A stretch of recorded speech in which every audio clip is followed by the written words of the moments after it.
الحمد لله نحمده ونستعينه ونستغفره ونعوذ بالله من شرور أنفسنا ومن سيئات أعمالنا من يهده الله فلا مضل له ومن يضلل فلا هادي له وأشهد أن لا إله إلا الله وحده لا شريك له وأشهد أن محمدًا عبده ورسوله أما بعد فإن خير الحديث كتاب الله وخير الحدي حدي محمد صلى الله عليه وسلم وشر الأمور محدثاتها وكل محدثة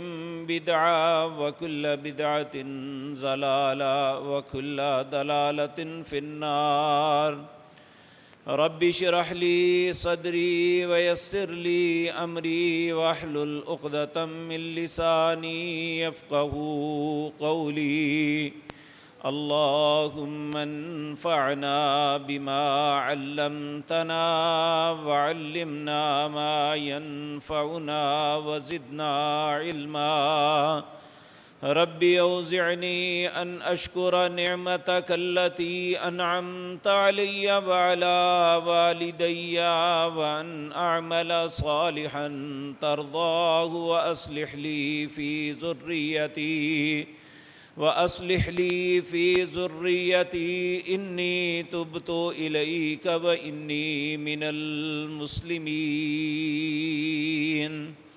أعوذ بالله السميع العليم من الشيطان الرجيم من حمزه ونفخه ونفثه بسم الله الرحمن الرحيم ظهر الفساد في البر والبحر بما كسبت أيدي الناس ليذيقهم بعض الذي عملوا لعلهم يرجعون قل سيروا في الأرض فانظروا كيف كان عاقبة الذين من قبل كان أكثرهم مشركين فأقم وجهك للدين القيم من قبل أن يأتي يوم لا مرد له من الله يومئذ يصدعون من كفر فعليه كفره ومن عمل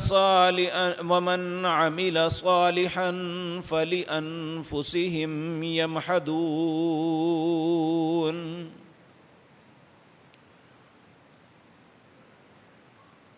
حضرات محترم،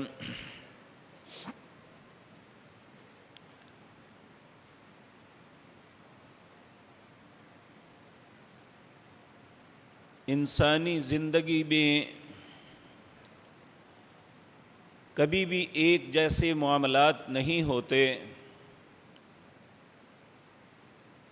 لیکن جو اچھے لوگ ہوتے ہیں ان کی زندگی میں کچھ نہ کچھ ٹھہراؤ ضرور ہوتا ہے۔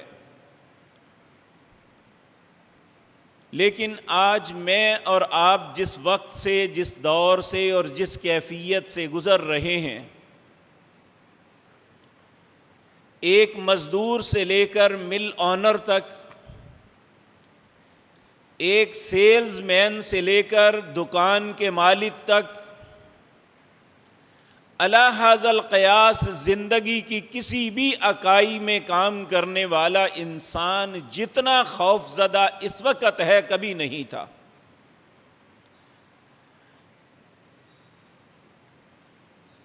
بہت زیادہ سوچ و بچار، ہاتھ پاؤں مارنے کے باوجود ہمیں نکلنے کا کوئی رستہ نہیں مل رہا۔ جن کے متعلق دعائیں مانگتے تھے، جن کے متعلق ہمیں سوچ تھی کہ یہ ہمارے ہیں، انہوں نے بھی ہماری مدد سے انکار کر دیا کہ وہی کہتے ہیں کہ ان ظالموں کے ظلم کو سہو۔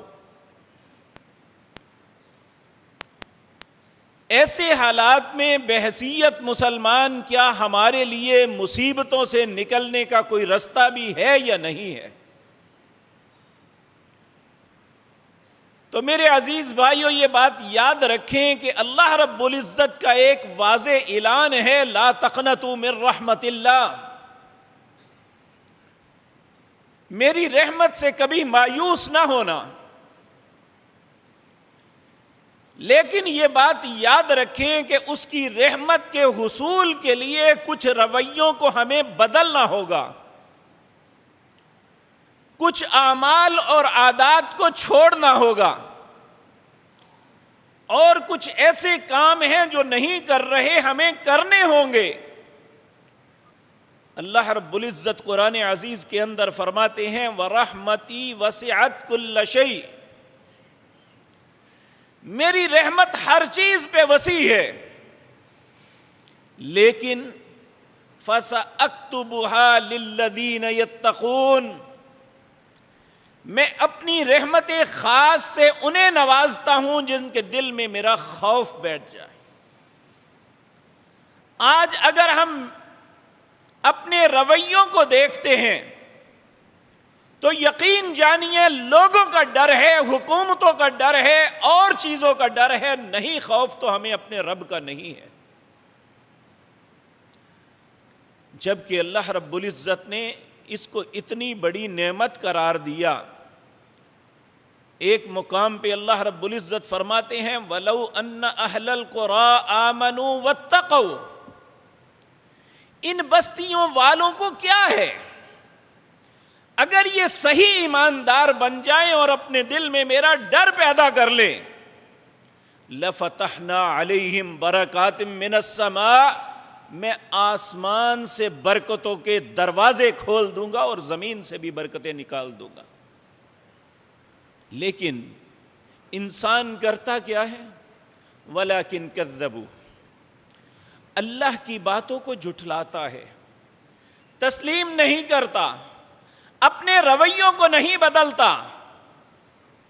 وَلَكِنْ كَذَّبُوا، جب رویہ یہی رہے کہ اللہ کے حکموں کو جھٹلاتے رہیں، اپنے رویوں کو تبدیل نہ کریں، نیکی کے رستے پہ نہ آئیں، برائیوں کو ترک نہ کریں، ظلم و تعدی سے باز نہ آئیں، تو پھر اللہ فرماتے ہیں وَلَكِنْ كَذَّبُوا فَأَخَذْنَاهُمْ بِذُنُوبِهِمْ، جب یہ مجھے جھٹلائیں گے تو میں ان کے گناہوں کے سبب انہیں پکڑ لوں گا۔ آج ہم کہتے ہیں فلاں نے ایسے کر دیا، فلاں نے ایسے، میرے بھائیوں فلاں نے جو کیا ہے وہ ہمارے اعمال کا نتیجہ ہے۔ میں نے جو آپ کے سامنے آیت پڑھی ہے یہ آیت نمبر 41 ہے، سورۃ روم ہے۔ اللہ رب العزت فرماتے ہیں ظہر الفساد فی البر والبحر، یہ خشکی اور تری میں جتنے فساد آتے ہیں، جو بھی تغیر و تبدل آتے ہیں، انسانوں کے لیے مشکلات بنتی ہیں، معاملات برباد ہوتے ہیں، کاروباری تنگیاں آتی ہیں، تو سبب کیا؟ بما کسبت ایدی الناس، تمہارے اپنے ہاتھوں کا کیا دھرا ہے۔ لیذیقہم بعض الذی عملوا، میں تمہارے سارے اعمال کا نہیں، تمہارے کچھ باتوں کا تمہیں مزہ چکھاتا ہوں۔ اگر ہم جو کچھ کر رہے ہیں، ہماری ہر حرکت کا مواخذہ اللہ آج ہی کرنا شروع کر دے تو شاید ہمارے مقدر میں ایک گھونٹ پانی بھی نہ رہے۔ اس لیے ضروری ہے، بیجن کیوں بند کر رہے ہیں؟ ضروری ہے یہ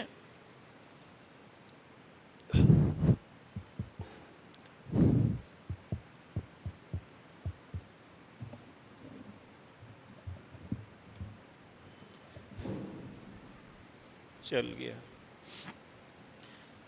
ضروری امر یہ ہے کہ ہم یہ سوچیں کہ پہلی بات ایسا کیوں ہوتا ہے۔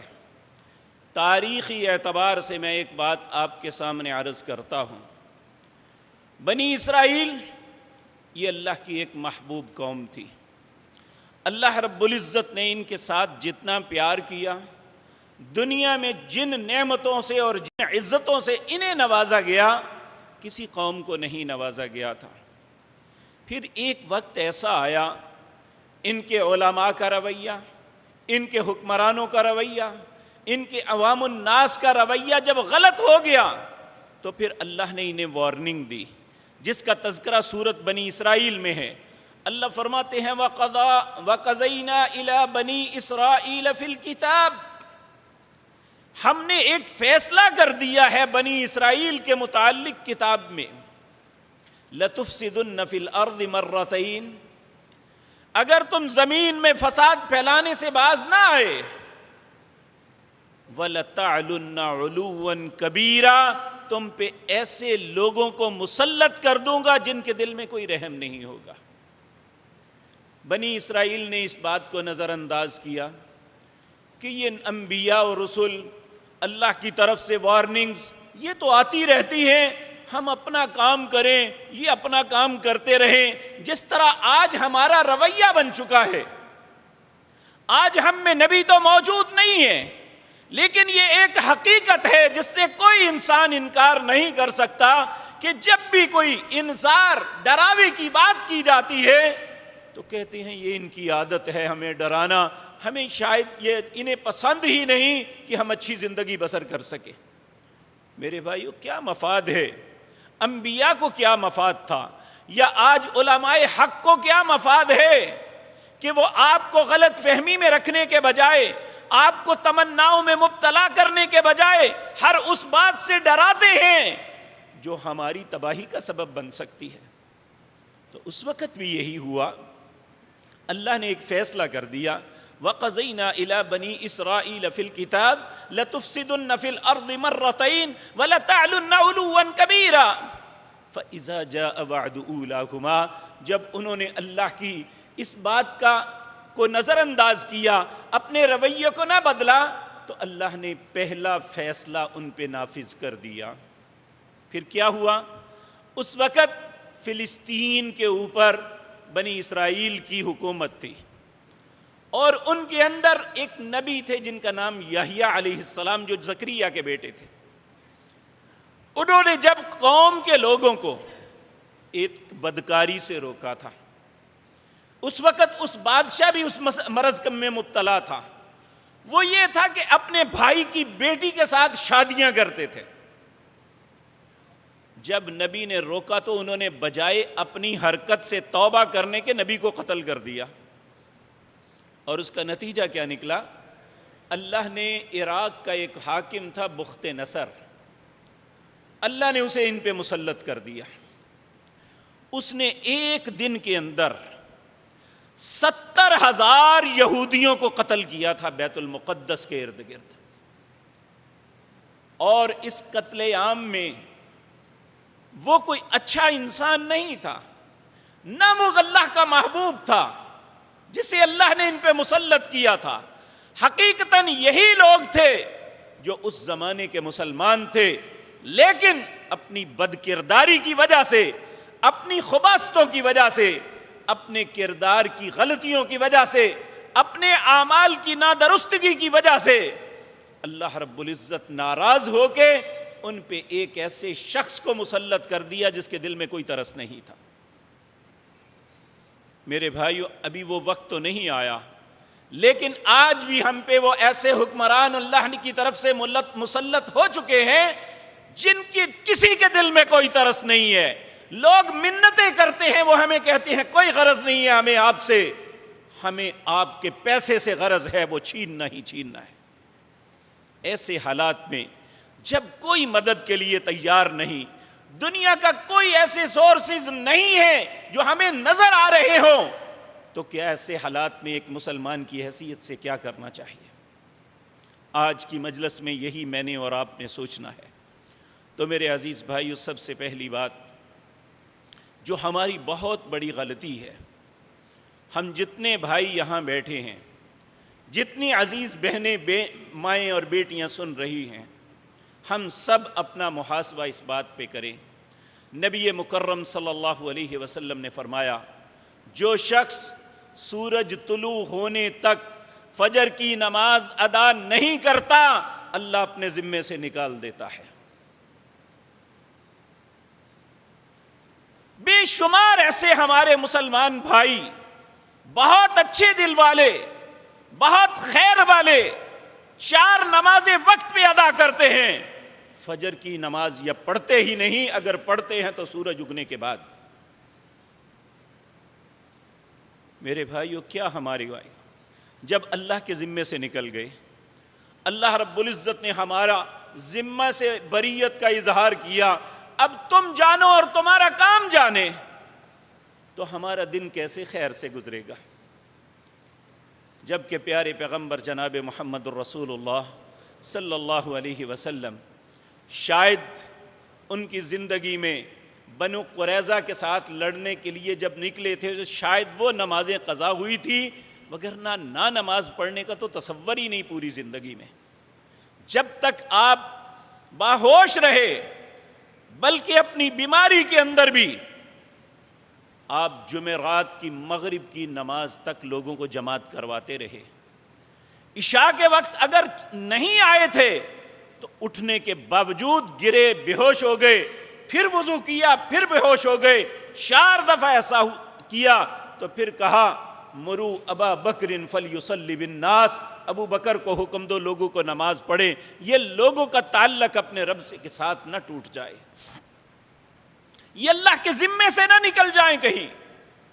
اور آپ ساری زندگی ایک دعا کثرت سے مانگا کرتے تھے، اور آپ جب بھی کوئی چھوٹی یا بڑی مصیبت آتی اس وقت بھی اللہ سے یہی التجا کرتے، اللہم رحمتک ارجو فلا تکلنا الی انفسنا طرفۃ عین واصلح لنا شاننا کلہ لا الہ الا انت۔ اے اللہ، اللہم رحمتک ارجو، اے اللہ تو اپنی رحمت کے ساتھ ہم پہ لوٹنا، فلا تکلنا الی انفسنا طرفۃ عین، اے اللہ ایک آنکھ کے جھپکنے کے برابر بھی مجھے میرے حال پہ نہ چھوڑنا۔ اب جب ہم نے نماز فجر نہیں پڑھی تو ہم تو اپنے حال پہ آ گئے، اللہ نے ہمارے حال پہ ہمیں پھینک دیا، پھر جو لوگ چاہیں گے ہمارے ساتھ کریں گے، اللہ کا تو ذمہ نہیں ہے پھر۔ تو اس رویے کو ہمیں بدلنا ہے۔ ہم اپنے کاموں سے فارغ ہو کے رات کو 2 بجے بھی آتے ہیں، رات کو 3 بجے بھی آتے ہیں، لیکن شیطان نے عجیب مخمصہ ڈالا ہوا ہے کہ فجر کی نماز میں آتے ہوئے ہمیں رستے میں کتے نظر آ جاتے ہیں، ہمیں لوٹنے والے نظر آ جاتے ہیں۔ کیا دنیا کے کاموں میں دوستوں کی مجلسوں سے اٹھ کے جب آدھی رات گھر آتے ہیں اس وقت تو رستے میں کوئی خوف نہیں ہوتا؟ سوچنے والی بات ہے۔ بھائی جان کیوں بند ہو رہا ہے بار بار؟ خوف اس وقت مسلط نہیں ہوتا۔ العیاذ باللہ، ہمیں اس رویے پہ سوچنا چاہیے کہ جب ہم فجر کی نماز وقت پہ ادا کر لیں گے، ہمارا رب ہمارا معاملہ اپنے ذمے میں لے لیں گے، تو پھر یقین جانیے فرعون بھی دوبارہ دنیا میں آ جائے تو ہمارا کچھ نہیں بگاڑ سکے گا۔ آپ دیکھیں سیدنا موسیٰ علیہ السلام اللہ پہ توکل کرنے والے، اللہ کے احکامات کی تعمیل کرنے والے، اور اسی ایک بچے کی وجہ سے لاکھوں بچوں کو قتل کر دیا تھا۔ اللہ نے پھر کہا یہ بچہ تھا جس کے لیے سب کچھ کیا، جاؤ اس بچے کو اس کی گود میں دے دو، یہ مار کے دکھائے میں بچا کے دکھاتا ہوں۔ کیا یہ ایسا آسمان نے یہ منظر نہیں دیکھا تھا؟ وہی بچہ اس کے گھر میں پلا، اس کے گھر میں جوان ہوا، پھر جو اس کے اندیشے تھے اس کے مطابق اس کی حکومت کے خاتمے اور اس کی بربادی کا سبب بنا۔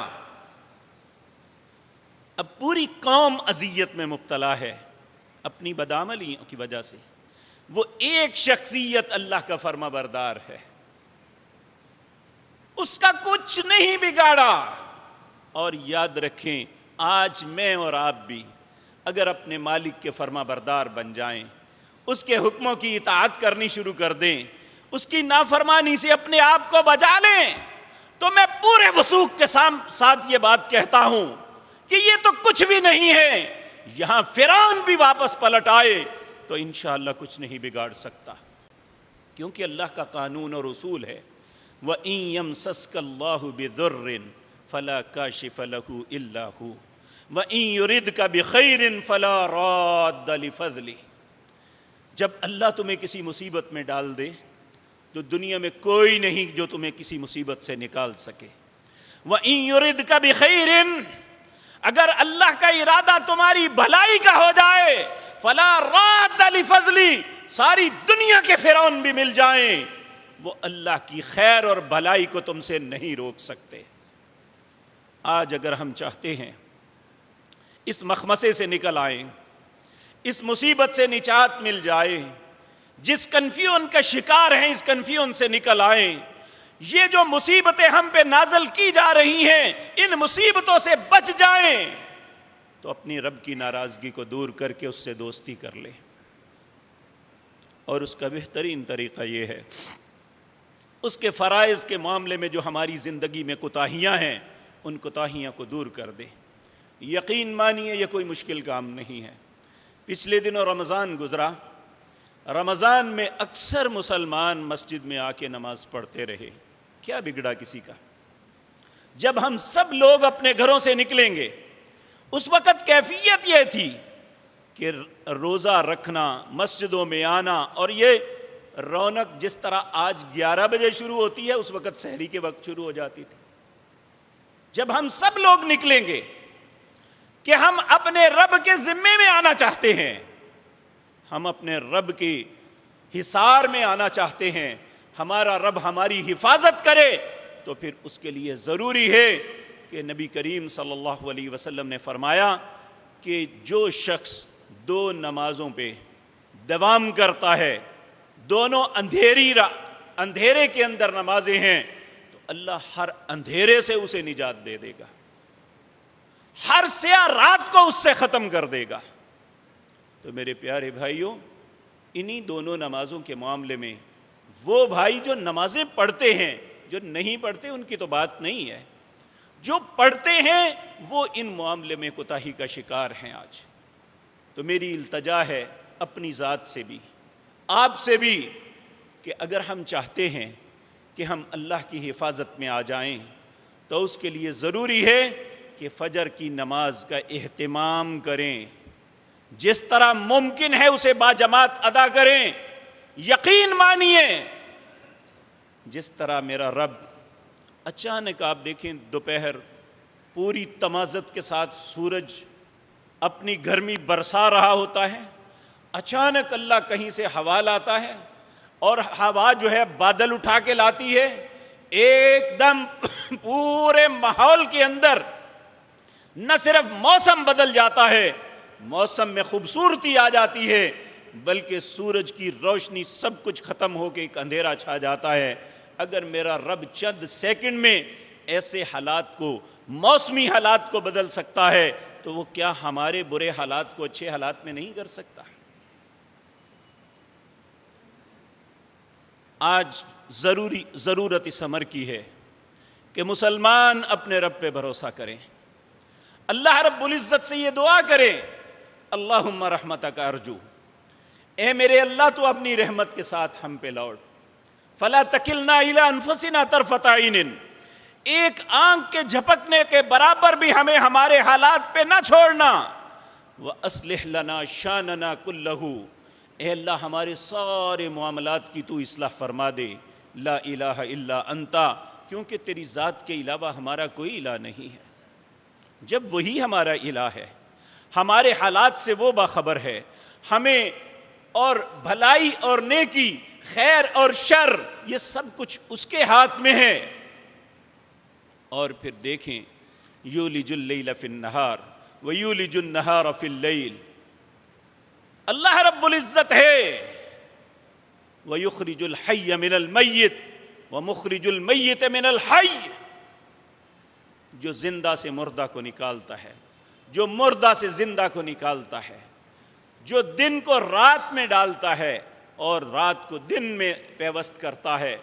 آپ آج دیکھیں یہ اللہ ہی کی تقدیر ہے کہ آج فجر کی نماز 4 بجے ہو رہی ہے، مغرب کی نماز 7:15 بجے ہو رہی ہے، اب سے چند مہینوں کے بعد یہی نماز 6 بجے ہوگی، دن سکڑ جائے گا، رات پھیل جائے گی۔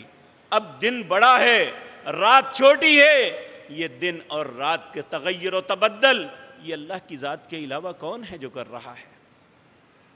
جب وہ سارے تصرفات کا مالک وہ ہے تو پھر یقین جانیے کسی انسان کے دل کو بدلنا یا اس کو ہٹا کے دوسرے انسان کو لے آنا، جو لوگوں کے لیے رحم اپنے دل میں رکھتا ہو، اللہ کے لیے کوئی مشکل نہیں ہے۔ کیا آپ نے نہیں دیکھا کہ رات کو ایک شخص بادشاہت اور تخت پہ سویا اور دن کو وہ اپنی قید کے اندر تھا، اور جس کے متعلق تصور بھی نہیں وہ حکمران بن بیٹھا؟ یہ اللہ رب العزت کی مرضی ہے۔ تو اس لیے میرے عزیز بھائیوں، ایسے وقت میں جب ہم سب پریشانی میں مبتلا ہیں، کسی بھی مجلس میں بیٹھے، یقین جانیے میں پوری اللہ رب العزت کے گھر میں میرے کوئی سیاسی مقاصد نہیں ہے، کسی کی مخالفت یا موافقت نہیں ہے، لیکن اللہ نے جو ذمہ داری ہمیں عطا کی ہے اس کا تقاضا یہ ہے کہ ہم لوگوں کے دکھ اور درد کو دیکھیں ہر مجلس میں، اور جہاں بیٹھے لوگ اپنی تکلیفوں کو سناتے ہیں تو پھر ہم پہ فریضہ عائد ہوتا ہے کہ ہم اس کا حل اسلام کے اندر سے تلاش کریں کہ اللہ رب العزت نے اس سے نکلنے کا حل کیا بتایا ہے۔ نہ الیکشن کبھی لڑا ہے، نہ آئندہ کبھی ارادہ ہے، نہ کبھی انشاءاللہ آپ کو کہوں گا کہ فلاں کو چھوڑ کے فلاں کے پیچھے چلے، لیکن جو بھی ظلم کرے گا اس ظلم کے خلاف آواز ضرور اٹھائیں گے انشاءاللہ۔ اگر لوگوں کو جو پریشان کرے گا ان کی پریشانی میں ان کے ساتھ کھڑے ہوں گے انشاءاللہ، کیونکہ اللہ نے یہ ذمہ داری ہمیں لگائی ہے، اس پہ ہمیں آسانی آتی ہے، یہ تکلیف اس سے ہمیں کوئی غرض نہیں ہے انشاءاللہ۔ تو میرے عزیز بھائیو، اگر ہم چاہتے ہیں اس مصیبت سے نکل جائیں تو پھر سنیں، اللہ رب العزت فرماتے ہیں قُلْ سِیرُوا فِی الْأَرْضِ، زمین میں چل پھر کے دیکھو، قوموں کی بربادی کے حالات دیکھو، اس کے اب اسباب کا مشاہدہ کرو، فَانظُرُوا كَيْفَ كَانَ عَاقِبَةُ الَّذِينَ مِن قَبْلُ، تم سے پہلے جتنے لوگ برے انجام سے دوچار ہوئے اس کا سبب کیا تھا؟ اللہ خود بیان کرتے ہیں کان اکثرہم مشرکین، ان میں اکثر مشرک تھے، شرک کی گندگی میں مبتلا تھے۔ میرے بھائیو، ہندوؤں سے کیوں الگ ہوئے؟ ہمارے آبا نے اس مذہب کو کیوں چھوڑا؟ اسلام میں کیوں داخل ہوئے؟ اس لیے انہیں سمجھ آ گئی کہ بے شمار بت ہمارے خدا نہیں ہیں، ہمارا خدا وہ ہے لا الہ الا ہو، جس کے علاوہ کوئی الہ نہیں۔ اگر آج اسی کلمہ طیبہ کو پڑھ کے ہزاروں قبروں کے پجاری بن جائیں اور پھر یہ توقع رکھیں کہ اللہ رب العزت ہم پہ رحم کریں گے، جبکہ ہم بے شمار اس کے شریک بنا دیں، اس کے اختیارات کو تقسیم کر دیں، اللہ اکبر، اللہ ہم سب پہ رحم فرمائے۔ میرے عزیز بھائیو، یہ بات یاد رکھیں، یہ شرک جو ہوتا ہے انسان گناہ سمجھ کے نہیں کرتا، یہ ہمیشہ محبت اور عقیدت کی وجہ سے ہوتا ہے۔ جب دنیا میں پہلا شرک ہوا تھا، جن نیک لوگوں میں لوگوں نے سب کچھ یہ تقسیم کیا تھا، وہ انتہائی نیک اور پارسا لوگ تھے۔ ان کے نام آتے ہیں قرآن عدید کے اندر، ود، سوا، یغوث، یعوق اور نصر۔ بعض کہتے ہیں یہ ادریس علیہ السلام کے بیٹے تھے، لیکن قرآن کہتا ہے یہ قوم نوح کے لوگ تھے۔ جب یہ فوت ہو گئے، لوگوں پہ جب بھی کوئی معاملہ آتا تو لوگ انہیں یاد کرتے کہ یہ اچھے لوگ تھے، ہمارے معاون و مددگار تھے، یہ زندگی میں ہمارے ساتھ چلتے تھے۔ شیطان نے دیکھا کہ لوگوں کے دل میں اتنی محبت اور عقیدت ہے ان کے ساتھ، اس نے ایک بڑا جو ہے غیر محسوس طریقہ اختیار کیا، انسانی روپ میں ان کے پاس آیا، کہنے لگا پریشان لگتے ہو۔ وہ کہنے لگے تو کون ہے؟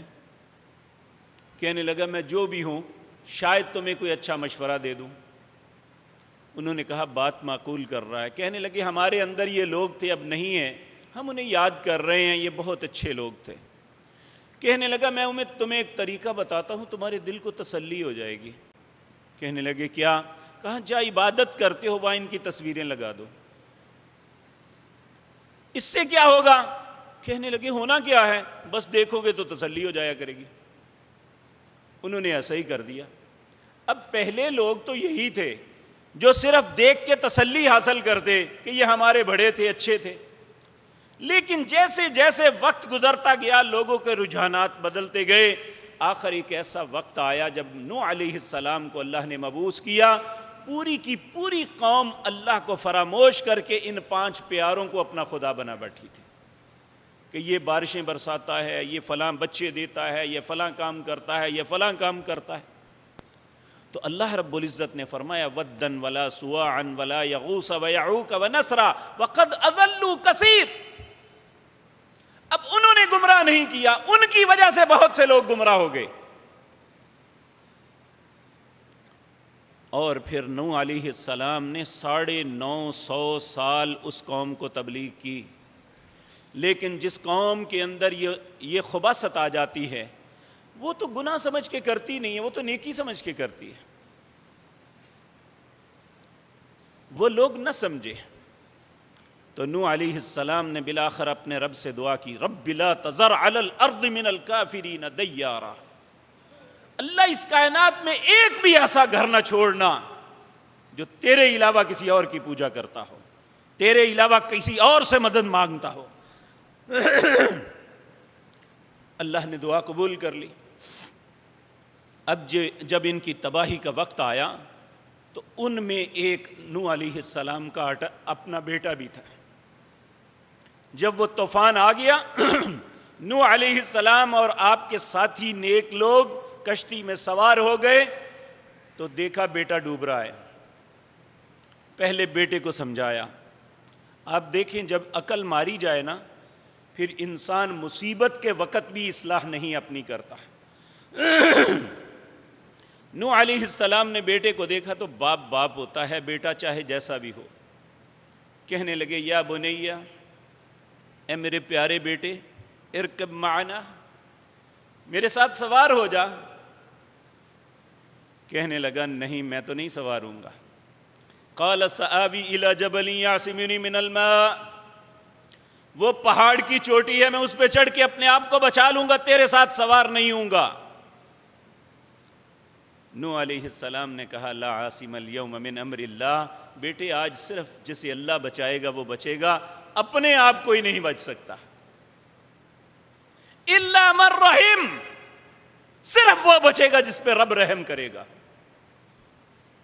وحال بینہم الموج فکان من المغرقین، اسی وقت ایک لہر آئی اور اسے غرق کر دیا، وہ ڈوبنے لگا۔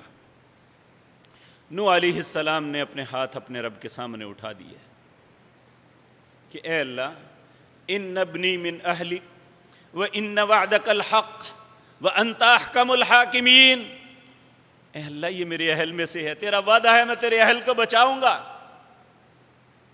تو اللہ نے اسی وقت جواب دیا انہ لیس من اہلک، بے شک یہ تیرا صلبی بیٹا ہے، انہ عمل غیر صالح، یاد رکھ میں اب اسی تمہارا بیٹا تصور نہیں کرتا کیونکہ اس کے عمل اچھے نہیں ہیں۔ اگر نبی کا بیٹا بھی عمل اچھے نہیں ہوں گے تو اللہ نے نبی کو جواب دے دیا انہ لیس من اہلک انہ عمل غیر صالح۔ پھر اللہ نے پتہ کیا کہا؟ اس بات پہ ذرا غور کریں، فلا تسألنی ما لیس لک بہ علم، اے نوح اب اس چیز کا مجھ سے سوال نہ کرنا جس کا تمہیں پتہ نہیں ہے۔ انی اعظک ان تکون من الجاہلین، اگر دوبارہ اس بیٹے کے لیے سوال کیا جو اپنے شرک پہ قائم ہے، جو توحید کی طرف نہیں پلٹ رہا، اگر اس کے متعلق دوبارہ سوال کیا کہ اسے بچا دوں، انی اعظک ان تکون من الجاہلین، میں تمہیں بھی نبیوں سے نکال کے جاہلوں میں کھڑا کر دوں گا۔ اس لیے میرے عزیز بھائیوں، امت مسلمہ کے اندر ایک بہت بڑی غلطی یہ بھی ہے، ہمیں غلط فہمی میں یہ ڈالا گیا کہ مسلمان مشرک نہیں ہو سکتا۔ اللہ رب العزت قرآن میں کہتے ہیں وَمَا يُؤْمِنُ أَكْثَرُهُم بِاللَّهِ إِلَّا وَهُم مُشْرِكُونَ، بہت سے ایمان کا دعویٰ کرنے والے ایماندار نہیں ہوتے، وہ شرک کی گندگی میں مبتلا ہوتے ہیں۔ ہمیں اپنا محاسبہ کرنا چاہیے، کہیں ہم سے کوئی ایسی غلطی تو نہیں ہو رہی۔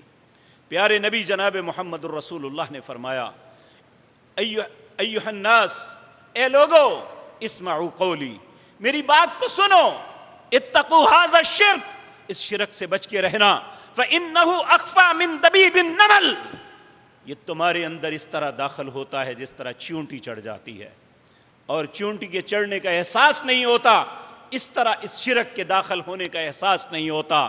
جب یہ انسانی زندگی کو، اس کے اعمال کو تباہ و برباد کر دیتا ہے، جب احساس ہوتا ہے اس وقت پلوں سے پانی گزر چکا ہوتا ہے، العیاذ باللہ۔ صحابی نے گھبرا کے پوچھا اے اللہ کے پیارے حبیب، پھر اس سے بچا کیسے جائے جب یہ چیونٹی کی طرح داخل ہو جاتا ہے؟ کہا صبح شام اللہ سے پناہ طلب کیا کرو، اے اللہ ایسے شرک سے تیری پناہ چاہتے ہیں جو ہم جان بوجھ کے کریں، ایسے شرک سے بھی تیری پناہ چاہتے ہیں جو بھول کے غلطی سے ہم سے ہو جائے۔ یہ شرک ایسی گندگی ہے، ایسی غلاظت ہے، یہ بھول کے بھی نہیں ہونی چاہیے۔ اللہ ہم سب کی حفاظت فرمائے۔ میرے عزیز بھائیوں، اس وقت ہمارا سب سے بڑا سہارا اللہ کی ذات ہے، اور اللہ کی ذات کو منانے کے لیے سب سے بہترین طریقہ دعا ہے۔ نبی کریم صلی اللہ علیہ وسلم نے فرمایا لا يرد القضاء الا الدعاء، ابن آدم کی تقدیر کو کوئی چیز نہیں بدل سکتی، صرف ایک چیز ہے جو اللہ کو فیصلہ بدلنے پہ آمادہ کر سکتی ہے، وہ انسان کی دعا ہے کہ یہ اپنے رب سے دعا کرے۔ پیارے نبی صلی اللہ علیہ وسلم جنہوں نے زندگی کے ہر معاملے میں ہماری رہنمائی کی، ہر مصیبت سے بچنے کا رستہ بتایا، ہر نیکی اور بھلائی کا رستہ ہمیں دکھایا، اس پاک پیغمبر نے کچھ اذکار بتائے جو صبح اور شام ہمیں کرنے کا حکم ہے۔ ہم میں سے بہت سے لوگ پوچھتے ضرور ہیں مصیبتوں سے نکلنے کا وظیفہ کیا ہے، فلاں چیز کا وظیفہ کیا ہے۔ میرے بھائیو، امام ابن قیم رحمہ اللہ کہتے ہیں کہ انسان کے لیے ایک مضبوط قلعہ یہ ہے کہ وہ رسول اللہ کے بتائے ہوئے اذکار جو صبح اور شام کے لیے آپ نے متعین فرمائے وہ کر لے، تو انسان کو ہر مصیبت، ہر تکلیف کے لیے ایک مضبوط قلعہ میسر آ جاتا ہے کہ وہ قلعہ اسے ہر چیز سے بچا لیتا ہے۔ ان میں چند دعائیں میں آپ کے سامنے عرض کرتا ہوں تاکہ اللہ ہمیں وہ پڑھنے، اسے کرنے کی توفیق عطا فرمائے۔ ایک بہت مختصر سی دعا، نبی مکرم صلی اللہ علیہ وسلم نے فرمایا جو 3 مرتبہ صبح پڑھ لیتا ہے، بسم اللہ الذی لا یضر مع اسمہ شیء فی الارض ولا فی السماء وہو السمیع العلیم۔ اللہ کے نام سے شروع کرتا ہوں، لا یضر، کوئی چیز تکلیف نہیں دے سکتی، کوئی چیز ایذا نہیں پہنچا سکتی، مع اسمہ شیء، جب اس کا نام آ جائے کوئی بھی چیز نقصان نہیں دے سکتی، فی الارض ولا فی السماء، چاہے وہ زمین پہ چیز ہے یا آسمانوں پہ ہے، کوئی چیز نقصان نہیں دے سکتی۔ وَهُوَ السَّمِيعُ الْعَلِيمُ، وہ سننے والا اور جاننے والا ہے۔ نبی کریم صلی اللہ علیہ وسلم نے فرمایا جو شخص صبح فجر کے بعد انہیں پڑھ لیتا ہے، جو مغرب کے وقت انہیں پڑھ لیتا ہے، صبح سے لے کر شام تک اللہ ہر چیز سے اس کی حفاظت فرما دیتے ہیں۔ آج ہم پریشان ہیں ڈاکوؤں سے، چوروں سے اور اہلکاروں سے، اپنے کام کے سلسلے میں، اپنے مال کے سلسلے میں، اپنے معاملات میں۔ ہم اللہ کی رسول صلی اللہ علیہ وسلم کی بات کو آزما کے تو دیکھیں، اللہ ہر شر سے محفوظ فرما دیں گے۔ میرے بھائیو، انہی دعاؤں میں ایک دعا، حقیقت بات یہ ہے اگر اس کے کلمات کو غور کیا جائے تو ایسے ہے جیسے ہماری ہر چیز کی حفاظت ہی اللہ نے ہمارے ہاتھ میں دے دی ہے۔ آپ اللہ سے یہ دعا کرتے، اللہم انی اسألک العفو والعافیۃ فی الدنیا والآخرہ، اے اللہ میں تجھ سے معافی اور عافیت کا سوال کرتا ہوں، دنیا اور آخرت میں معافی اور عافیت کا سوال کرتا ہوں۔ اللہم انی اسألک العفو والعافیۃ فی دینی، آج دین کے اندر ہم بگاڑ کا شکار ہیں، مسلمان ایک دوسرے کے خلاف ہیں، ہمارے اعمال ایک دوسرے سے نہیں ملتے، جبکہ ایک رسول کی امت ہے، جبکہ ایک قرآن کے ماننے والے ہیں، جبکہ ایک رب کو یہ مانتے ہیں، آخر کوئی تو ہے جو غلط کر رہا ہے۔ تو ہم اپنے دین کے معاملے میں فتنے کا شکار ہیں۔ اللہ سے دعا مانگیں، اللہم انی اسألک العفو والعافیۃ فی دینی، اے اللہ مجھے اپنے دین کے معاملے میں معافی اور عافیت عطا فرما، وَدُنْيَايَ، اور دنیا کے جتنے معاملے ہیں ان میں عافیت اور معافی عطا فرما، وَأَهْلِي، میرے اہل و عیال کے معاملے میں، وَمَالِي، میرے مال کے معاملے میں۔ یہی وہ چیزیں ہیں جن پہ ہم آج پریشان ہیں، اولادوں کے معاملے میں پریشان ہیں، مال کے معاملے میں، اپنے معاش کے معاملے میں پریشان ہیں۔ اللہ سب کی حفاظت فرمائے، اس کے لیے ضروری ہے کہ ہم اللہ سے حفاظت طلب کر لیں۔ اللہم انی اسألک العفو والعافیۃ فی الدنیا والآخرہ، اللہم انی اسألک العفو والعافیۃ فی دینی ودنیای واہلی ومالی، اللہم استر عوراتی وآمن رواتی، اے اللہ ہماری پردہ پوشی فرمانا، ننگا نہ کر دینا، ہمارے عیبوں کا لوگوں کو پتہ چل جائے، ہمارے اثاثوں کا پتہ چل جائے، ہمارے معاملات کا پتہ چل جائے، ہم ننگے ہو جائیں لوگوں کے سامنے۔ اللہم استر عوراتی، اے اللہ ہمارا پردہ پوشی فرمانا، وآمن رواتی، مصیبت اور گھبراہٹ کے وقت ہماری مدد فرمانا۔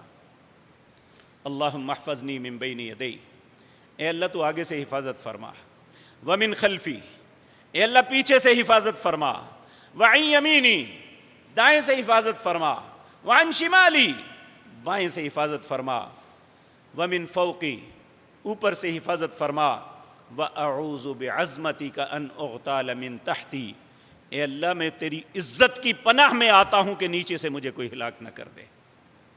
جب انسان یہ کلمات غور کریں میرے بھائیو، ایک ایک لفظ پہ، اللہم انی اسألک العفو والعافیۃ فی الدنیا والآخرہ، اللہم انی اسألک العفو والعافیۃ فی دینی ودنیای واہلی ومالی، اللہم استر عوراتی وآمن رواتی، اللہم احفظنی من بین یدی ومن خلفی وعن یمینی وعن شمالی ومن فوقی واعوذ بعظمتک ان اغتال من تحتی۔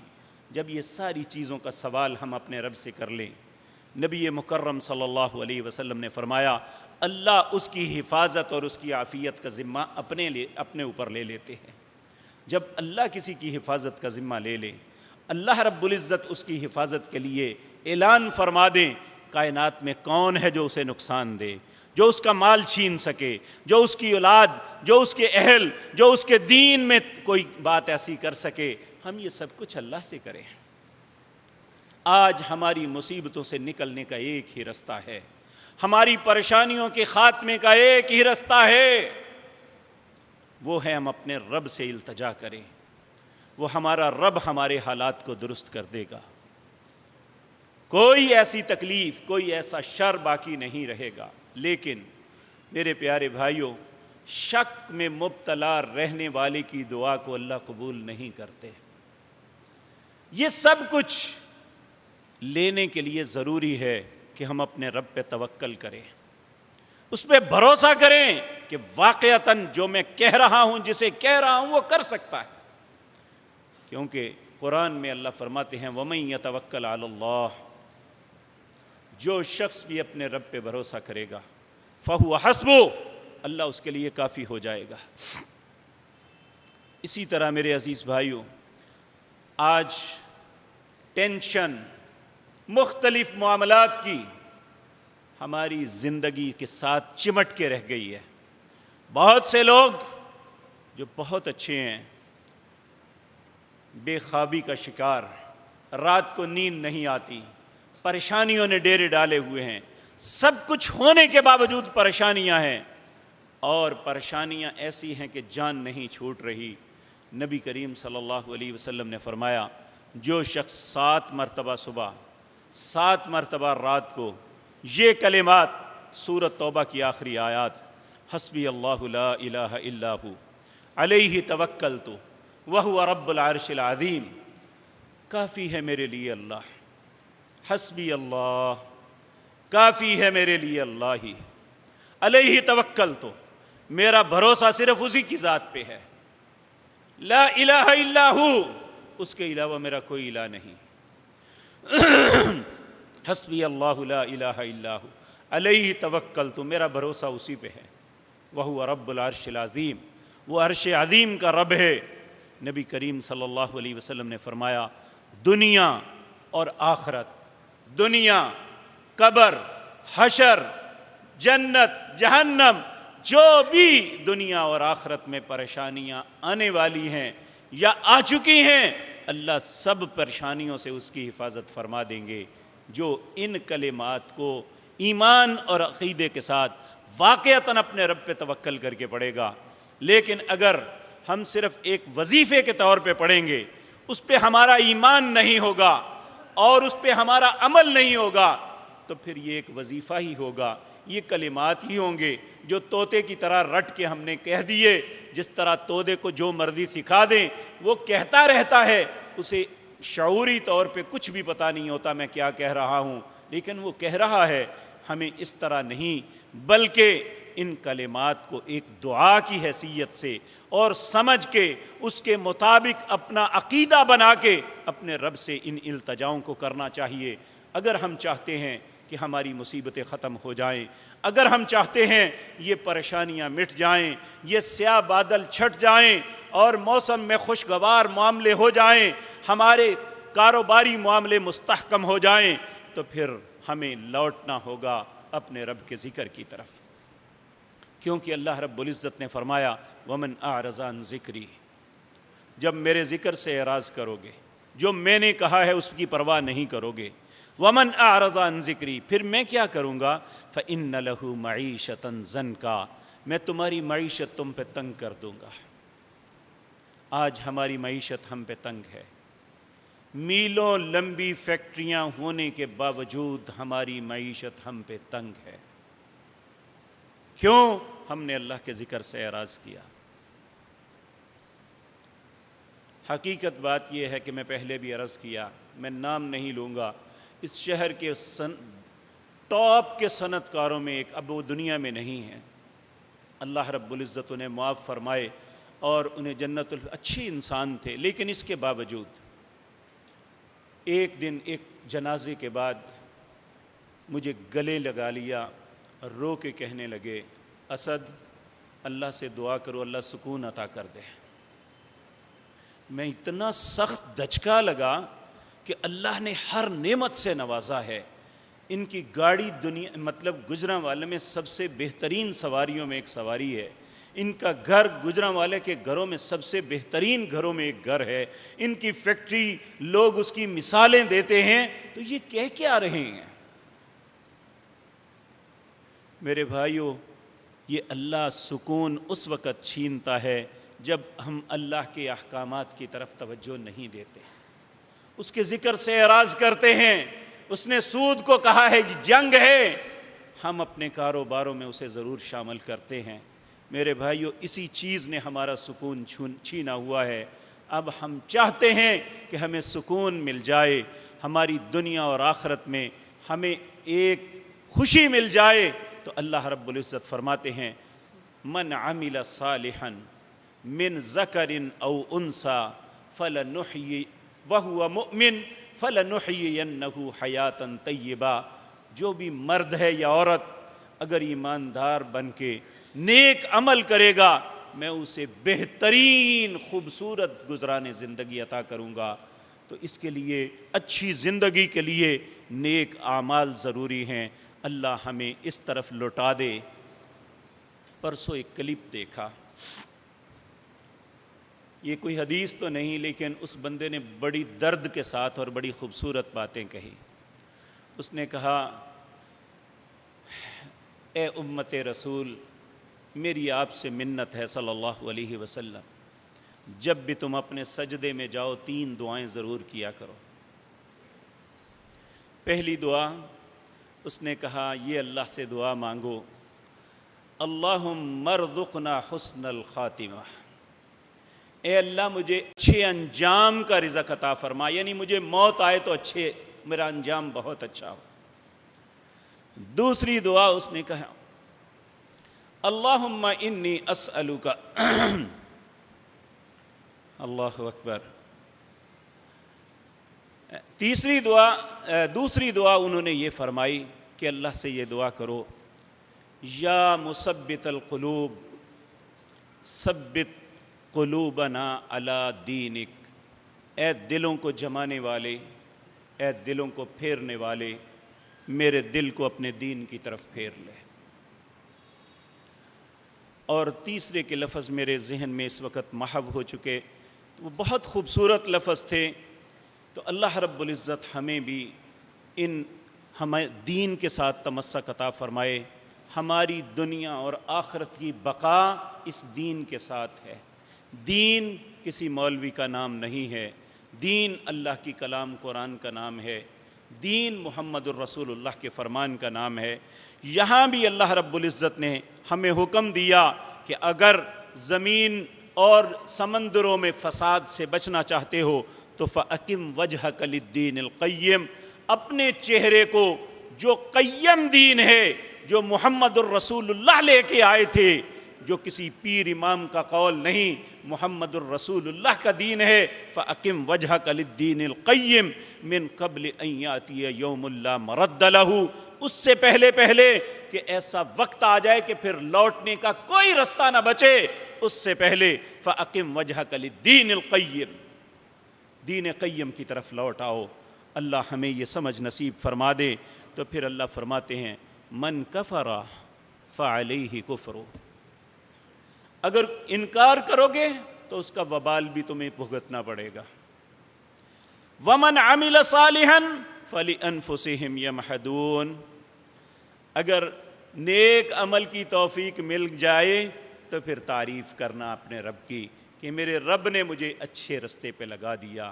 اللہ ہمیں سب کو اچھے رستے پہ لگا دے، جس رستے پہ چلتے ہوئے دنیا اور آخرت کی بلائیاں ہمارا مقدر بن جائیں۔ اقول قولی ھذا واستغفر اللہ۔